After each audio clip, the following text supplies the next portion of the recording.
We all have two lives. The second begins when you realize you only have one.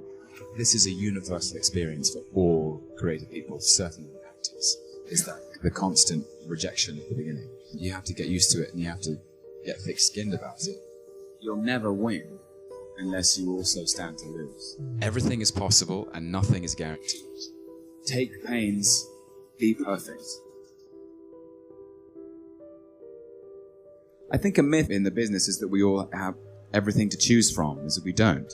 I know I'm not like top of everybody's list. It's just you have to earn that place. But sometimes you might read something and think, I have read things and gone, wow, this is amazing.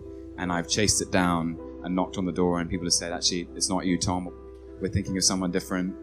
And then my job is to keep knocking on the door and say, let me see if I can change your mind. I've been very diligent in my training and tried to listen to the advice of all my teachers and instructors as a student, as an academic, as a training actor, and I always wanted to do right by them. And I found myself, it's a very scary moment when you're a young actor.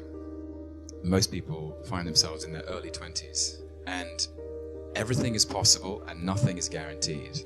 If you're lucky enough, you have an agent and you start auditioning and they send you everything from period drama to Casualty to dairy milk commercials, and you are thrown into the business and thrown into it at the deep end, and there's no time for doubt or failure, except routinely. That's what happens to all of us.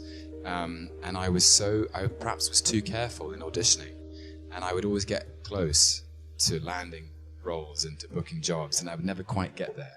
I mean, this is a universal experience for all creative people, certainly actors, is that the constant rejection at the beginning. You have to get used to it and you have to get thick-skinned about it.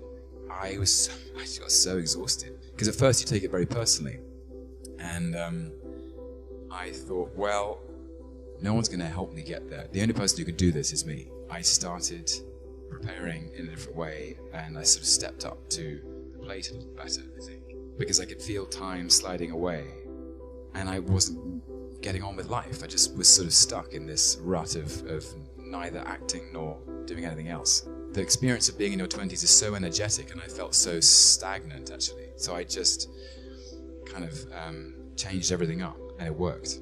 I'm lucky. I don't know that I've ever been able to do anything. I say it as a sort of, because I'm aware that it can be a strength, but it can also be a weakness because the focus is obsessive. So when I go for something, I go for it at the expense of everything else. I love what I do, simply, and I feel so lucky that I'm allowed to do it and that I get to do it for a living. And cinema and theatre have had such a profound effect on me in my life. And so I always, every time a new script or a new role comes along, I'm motivated by the thought I won't forgive myself if I don't give it everything. But I do try to choose different kinds of things because I'm interested in the diversity of people and the complexity of people and the multiplicity we contain within us. I really think the thing that unites us all in the world is that we are constantly inconstant, and that inconstancy and that contradiction is something that I've always tried to explore with my characters, because I think that we contradict ourselves all the time. There's the Walt Whitman poem, The Song of Myself. I am large, I contain multitudes, I contradict myself.